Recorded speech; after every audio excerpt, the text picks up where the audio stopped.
Hugh Freeze spoke to the media earlier, and he talked about Payton Thorne in a different way than he ever has.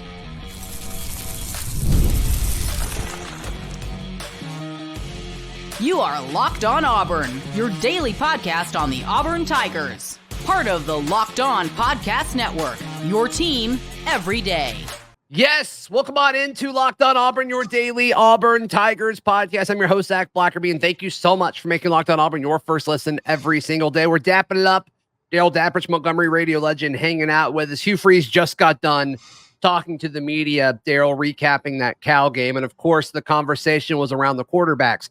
And the way Hugh Freeze answered these questions and talked about Payton Thorne, he talked about Payton Thorne in a way that we've never heard Hugh Freeze talk about Payton Thorne. Was a little bit more critical and wasn't 100% in saying, hey, he's going to start this week. He had several opportunities to, which he's done in the past, saying, hey, Payton's our starter. He did not do that on Monday. He left the door open is the best way I can describe it. When it looks like in the past that door was slammed shut, he wasn't even to go there. He left it open. And why he did, and the key verbiage to look for, is he talked about him being a really good practice player, but at some point that needs to translate onto the field or we will go a different direction. That's what he said. Yeah. So where I'm from the ilk that, okay, I get it. There are practice players and there are guys that get it done when the lights come on. I don't want to reward people with bad practice habits, but if it's not translating onto the field, then you have to make a change. And he said it very clearly. He's got 15 clips on reel that he's pulling up. 15 plays that he is not happy with. And he is meeting with Payton Thorne, and here's the key, Zach, and Hank Brown before practice starts. He's meeting with both of them to discuss and see where their heads are at going forward. There are 41 passing plays for Auburn on Saturday, and you've got to cut up a 15? Like over a third? That's not good. And I think he's missing the look. He's the head coach of a major football program, so I'm not second guessing, but I think out of the, even with 15, he's missing a few that he could add. When he talked about the play that Payton Thorne got hit when he threw and didn't put the blame on Payton Thorne because of that, I feel like he missed the boat, because although he got hit because he held on to the ball too long. And there's been a lot of people that have done cut-ups of that film where there were guys wide open underneath running free, but he waited and waited. That's why he got hit. That needs to be play number 16 that's on the reel. Yeah, he should get a free pass for that. Well, I'm sure all of the picks that he threw were on there, right? I would assume. I hope so. I would assume. He was asked about the running game, which was interesting because he answered that and then put it back on the quarterback to some extent, where it's like, yeah, in the third quarter, that was kind of what we were trying to do, and they started the ball like within their own 5-yard line, and they ran the ball out effectively, and then they opened up the offense.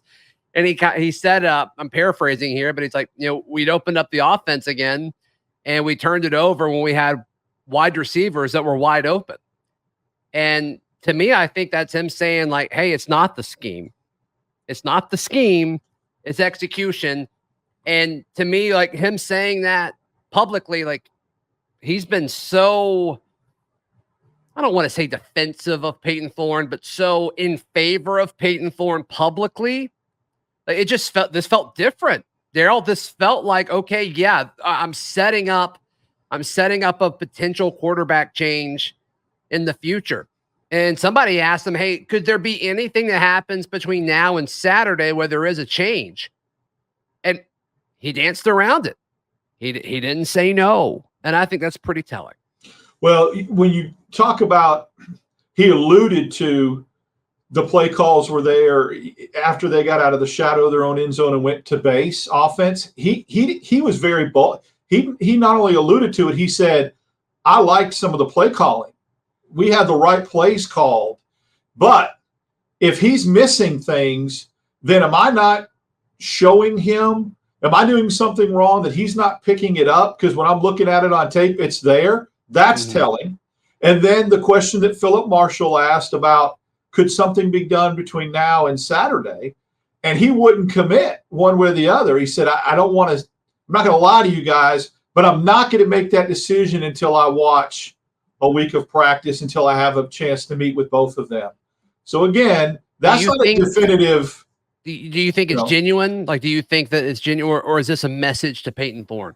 It's a message to Payton Thorne.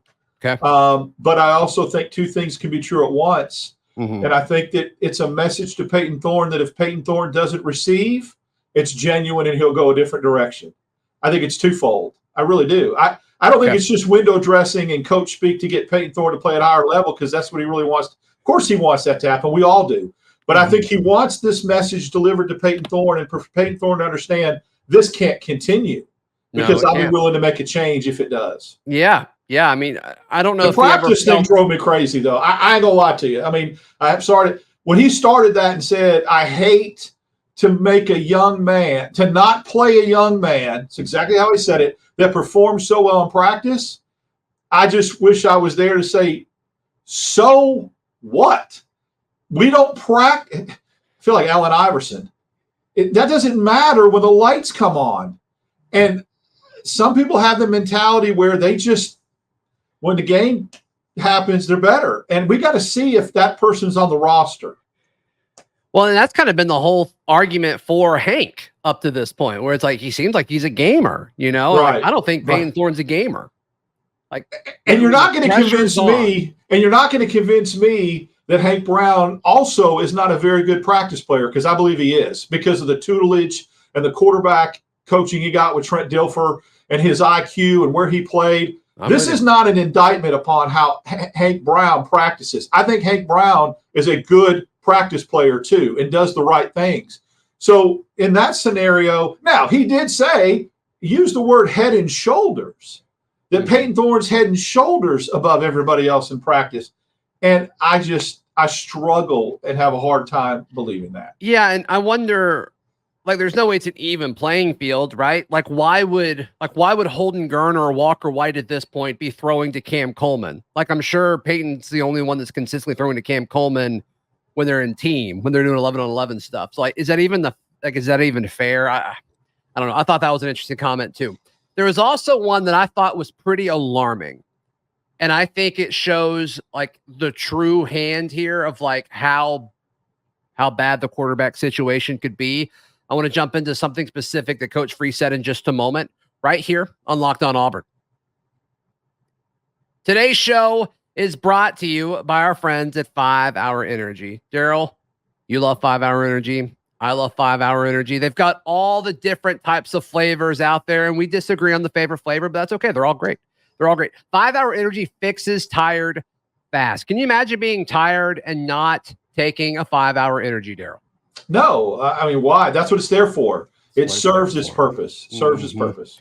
That's right. 5 Hour Energy is the brand hardworking people like you have trusted for over 20 years to give them the alert, energized feeling that they need to get through the busy, hectic day. If you go to 5hourenergy.com, that's the number 5hourenergy.com to get some 5 Hour Energy product today. You can use our promo code LOCKEDONCFB to receive 20% off your order. That's 5hourenergy.com today. Today's show is also brought to you by our friends at Ibotta. Darrel, can you imagine buying stuff and just not getting cash back for it? Can you imagine that? No, that's the wave. Whether it's points on cards or anything else, getting stuff back is the wave of the future. That's right. Ibotta is a free app that lets you earn cash back every time you shop. You can earn on hundreds of items from groceries to beauty supplies, even toys. And make sure you're beating inflation with our friends at Ibotta. Other apps give you points that don't amount to much, but with Ibotta, you earn cash back that you can withdraw to your bank account, PayPal, or gift cards. You can simply add offers in the app, upload your receipt, and voila, that money is yours. Right now, Ibotta is offering listeners $5 just for trying Ibotta by using code LOCKEDONCollege when you register. Just go to the App Store or Google Play Store and download the free Ibotta app. That's spelled IBOTTA, and use code LOCKEDONCollege when you set up your account with Ibotta. Thank you so much for making Locked On Auburn your first listen every single day. All the everydayers know that, like, when Hugh Freeze says something on this show, like we really hold him to it because he's been pretty forefront with all this. So to me, he talked about, and you alluded to it a second ago, how like it's just not there mentally for Payton when he's going through the offense on Saturdays.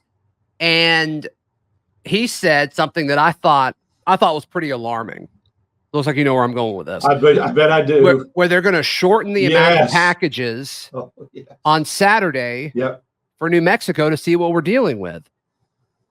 Darrel, this isn't a freshman quarterback. He also said, and perhaps this is his fourth year starting. You don't make a package smaller for a guy who's been playing college football this long. He didn't just say for New Mexico, Zach. He said for a couple weeks going forward. Oh my God! I